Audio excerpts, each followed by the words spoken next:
Most women think that being the loudest one in the room is power. When power is knowing that you need time to yourself and you take it. In this replay video, we're talking about the importance of taking time to yourself as a mom, wife, and woman who's tired of constantly overgiving and putting everyone else above yourself, and how you can start taking time to yourself without feeling guilty. So we're also doing a fun get ready with me. We're very on brand in regards to the green cucumber detox under eye patches. So I'm going to be leaving those on for a few minutes while I talk to you guys, and then get ready with makeup. So most women, you've thought that power comes from being the loudest one in the room. When you walk in, you have on the outfit and the glam, and you're just put together, and you have all the luxury, and you're just a boss, and you walk in, and that is a form of power. But there's many forms of power. And I was talking with someone in the becoming era where power looks very different. And so let's expand our horizon of what power actually is, because power is knowing that you need time alone and you take it. And for some of you, you can go ahead and comment on this video. Some of you recognize when you need time alone. You start to feel annoyed, you start to feel aggravated. Your husband wants to watch football and you roll your eyes. You're like, oh my gosh, I can't even believe that I'm spending my Sunday like this and that we're doing this. You start to notice yourself getting feisty, nitpicky. And maybe you realize that, or maybe this is an awareness, this probably is an awareness for you now of, oh, okay, that's me recognizing that I need some time to myself. Because when you don't take time to yourself, that's when you are more B-word and feisty and nitpicky at your husband or with your kids, because you're not doing what you want to do. And it's important as a woman, it's important as a person that you do things that you enjoy, that you do things that you love, that you actually take time to yourself. And ironically, as you start to do that, that's one of the pieces in how you have the relationships that you want. How you have that sexual tension with your husband, or that chemistry together, or more of the excitement and the I'm so glad that I'm with my kids in this moment. Because when you're constantly around other people, you don't know any different. When you're around your family and your friends and your coworkers 24/7, and you don't know what it feels like, or it feels awkward, like you go and hurry and rush to take a shower so you can go be back with your family and your kids, because you don't know what it feels like to be with yourself. To breathe and sit with yourself, to take time in the shower, to enjoy washing your hair, to enjoy watching the TV show that you want to watch. It's been so long, or that's been your entire life, that you don't know any different. And so this is waking up an awareness for you that by doing and taking time to do things that you actually want to do, this is how you have better relationships. This is how you have the relationship with your husband that you want. This is how you have the relationships with the kids that you want. And yes, there's many different ingredients to that. But this is a key factor in you being independent and you also enjoying time with them. So if you're tired of watching football on Sundays and you don't want to, if you're tired of doing your kids' homework and being around people 24/7 and you didn't even realize that there was another option to actually be alone, or if you're so scared to be alone, like the thought of you taking time to yourself scares you, this is for you. Because in all those different elements, that was me. I would rush to go take a shower and maybe take 5 to 10 minutes tops to do everything so I could go back and be with my family. I was always with other people because I felt like when I was with myself, I would either talk down to myself, I was not as nice when I looked in the mirror, I would critique every little thing. I didn't know how to have fun with me, and I didn't realize that it was actually very important for me to spend time with myself. I was so used to always being with people and around people. So I get it. It's going to feel uncomfortable at first with what we're about to talk about because your ego, the concept of who you've been as a woman, wants to keep you safe. So our ego is our safety manager in our body. The ego, everyone has one. The ego just wants to keep you safe. And it keeps you safe based on what it knows, the familiar. So anything that is outside of what the ego thinks of as you, the mom that constantly overgives, the people pleaser, the put everyone else's meals together and not even eat your own meal, eat the crust, that is what your ego has picked up on as safe. It hasn't registered that you are a queen. It hasn't registered that you are deserving of a full meal. It hasn't registered that your husband is allowed and wants to provide for you. But you've stepped so much into your masculine of let me do it, let me do it, let me do it, that he's stepped more into his feminine energy of just lounging around, and then you're mad at him because you don't know why he's not providing, but you don't allow him to. It's reminding yourself that when he offers to do the dishes, you say yes because you don't want to do the dishes.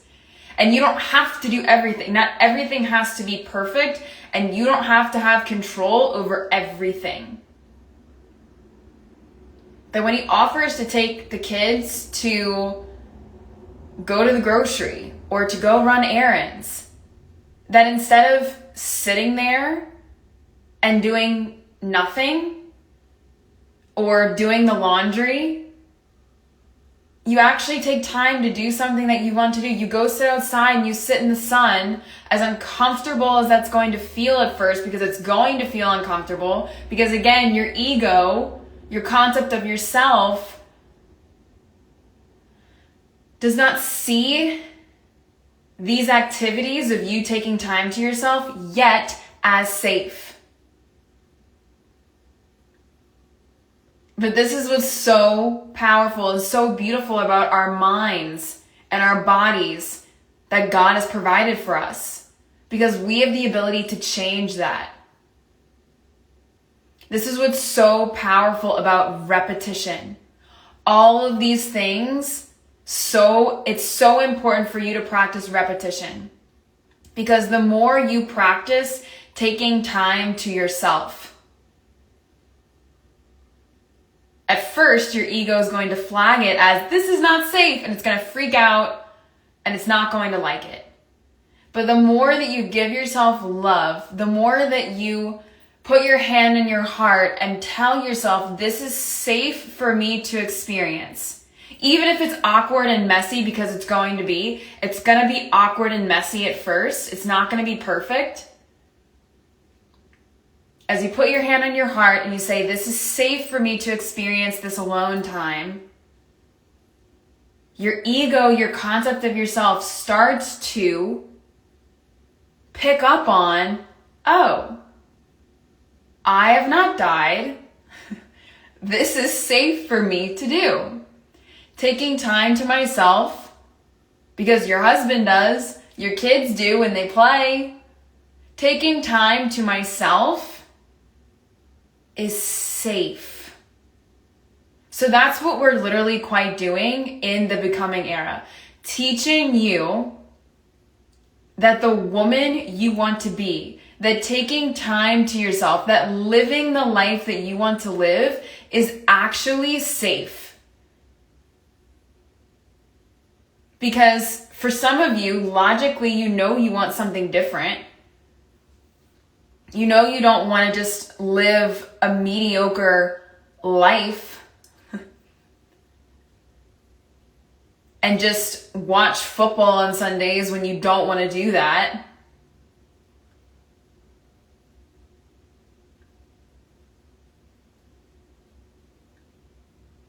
You teach yourself, and you teach your kids, you teach your daughters what's important for them to do, and what a healthy, secure, powerful queen woman looks like.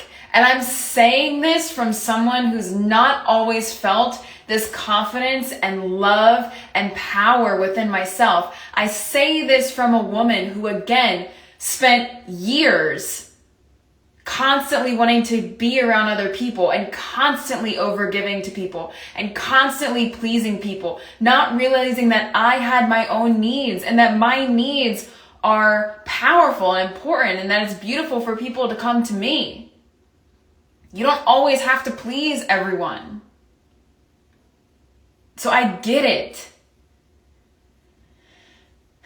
And if it's possible for me and other women that I've helped coach and mentor, it's possible for you too. So now that we've explored the importance of taking time to yourself, and you now have awareness of the importance in taking time to yourself and what will happen with your ego as you start to take time to yourself, and that that's totally normal and valid, and to keep going. How do you take time to yourself? How do you take time to yourself when that feels so scary to you? How do you do it and not feel guilty for not spending time with your kids or your husband, or cleaning or cooking or doing something else? How do you do it? Let me take these off. I'm also going to put on my makeup as well. How you do it is plain and simple. You do it. Like there's no secret. Here's the steps to not feel uncomfortable. Here's how you bypass discomfort. You will feel uncomfortable. Like, get ready for that. You will feel uncomfortable. You will feel discomfort. That is normal. That's a part of the process. You will feel that. And newsflash, in life, as you're growing, you will continuously feel that. So this is not about bypassing discomfort, but there are helpful tools that you can do to where it's not like, oh my goodness, I am totally panicking and I have so much anxiety and I'm just not enjoying myself, taking time to myself, and I just feel so much overwhelmed and there's so much overthinking going into me taking time to myself or actually doing activities that I want to do. I'm going to feel so bad about, like, if you're creating all these stories, there's some helpful tools that you can do in taking time to yourself. So the first thing is practice breathing.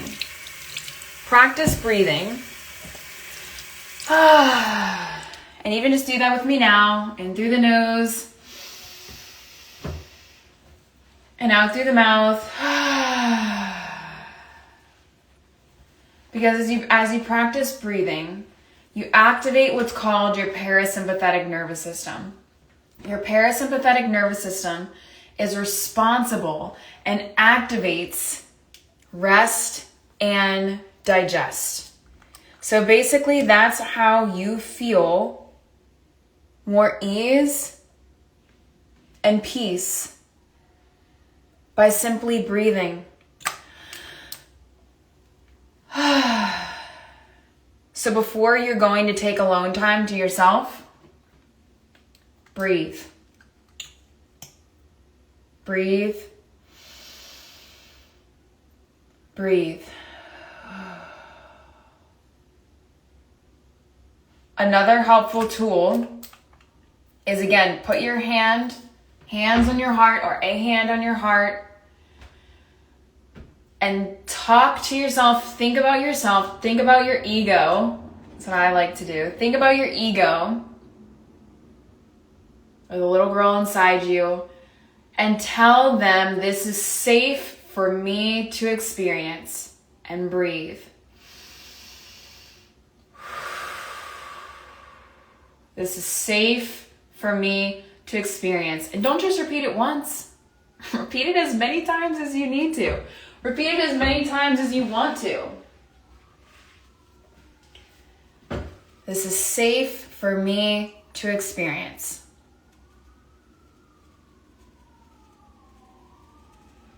So, those are two helpful tools for you to practice before going into taking time to yourself.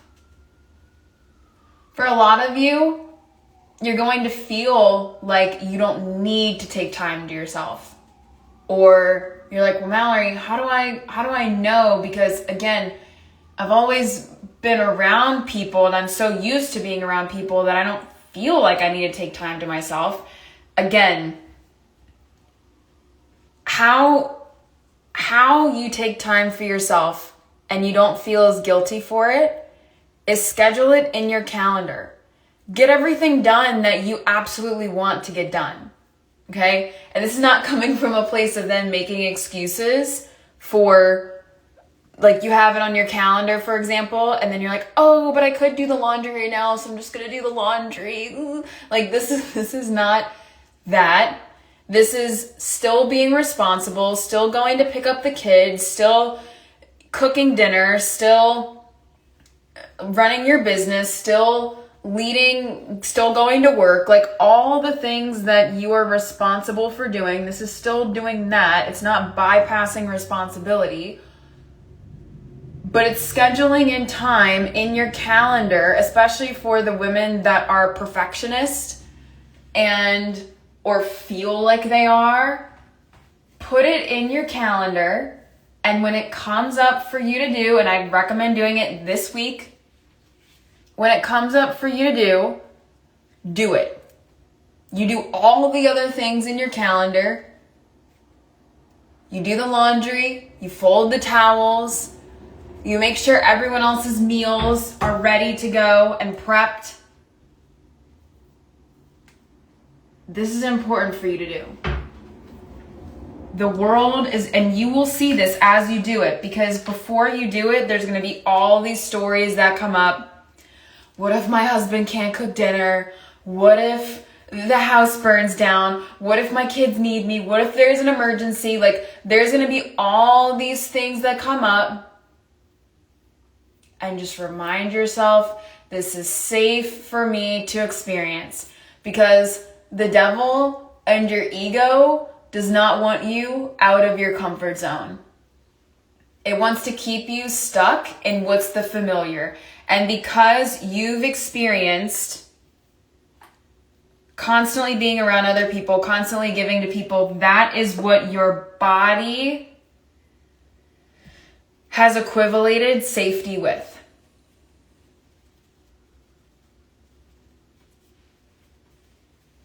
Now, for some of you, you're writing this down. You're like, I can't wait.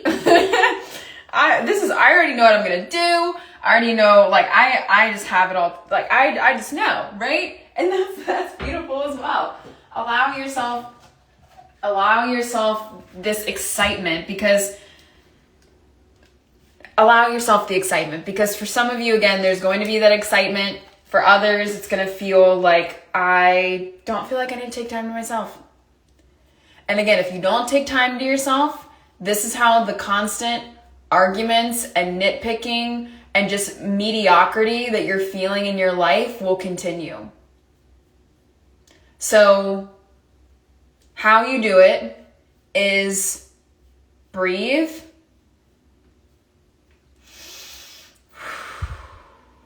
Remind yourself consistently, this is safe for me to experience, taking time to myself. This is safe for me to experience. And you do it. You do it. It's gonna feel awkward. It's gonna feel messy. It's gonna feel like, oh my gosh, there's all these stories that come up. It's going to feel uncomfortable at first. And for some of you, you might do it and it's the most liberating thing you've ever felt or felt in a long time. And as you take that time to yourself and you keep doing it and you keep reminding yourself, this is safe for me to experience, eventually, this is what your ego sees as safe.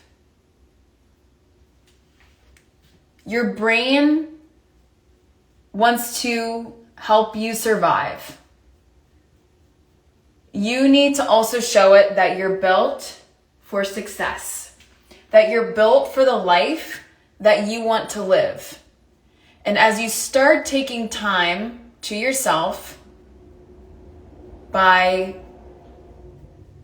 again, breathing, reminding yourself this is safe, putting it in your calendar and actually doing it, treating it as important as cooking dinner for your family. Because when you take time for yourself, this is how you learn what it feels like to be whole. This is how you learn what it feels like to actually experience peace. This is what it feels like to learn what you like. And as you learn and explore what you like, you can then, which is going to feel crazy for some of you as well, you can then communicate that to your husband. Or you can share that with your kids. You can share that with your parents. You can share that with your friends. Hey, I actually discovered I really like pickleball. Or let's go eat outside. I really love to be in the sun. Because you allowed yourself the time to explore that's what you like. You allowed yourself the time to actually realize that and to realize what you like and that it's okay to have differences from your family. It's okay to have differences from your husband. You're not crazy.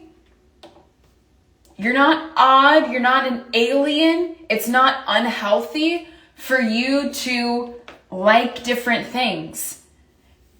And again, as you practice this time alone,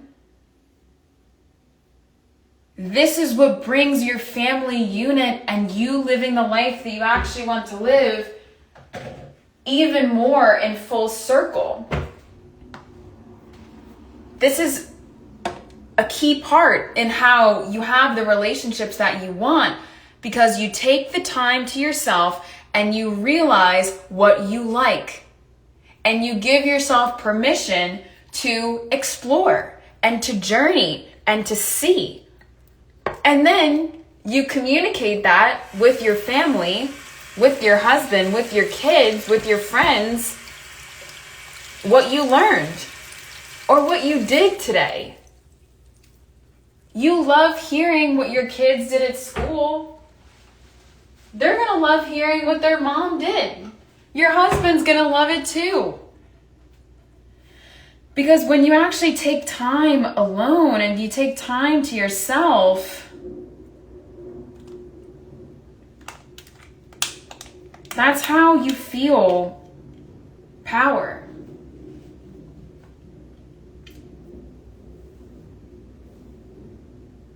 That's how you feel power. So most women think that being the loudest woman in the room is power. But I submit to you, I declare to you that power is knowing and recognizing the importance in taking time to yourself. Because as you take time to yourself, you have the relationships and you have the life that you want. Because for the first time in a long time, you experience peace. You experience happiness. You recognize that you can provide yourself with all that you need, and that it's beautiful to receive help and support from others.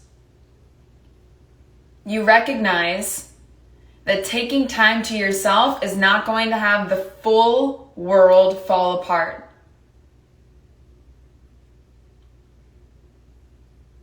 Most women think that being the loudest woman in the room is power. But taking time to yourself is one of the most powerful things you can do in your whole entire life. Watch not only you change, but your whole world change as you intentionally start to do this. Amongst the discomfort, amongst the messiness, and amongst the imperfection. Love yourself, take action, schedule it in your calendar, and have it as important as cooking dinner for your kids. Have a great week. Let us know how this activity works for you. And I'm sending you such great love, light, and positivity. God is with you all. Remember and recognize how powerful you are. This activity will help you do that. Have a nice one, everyone.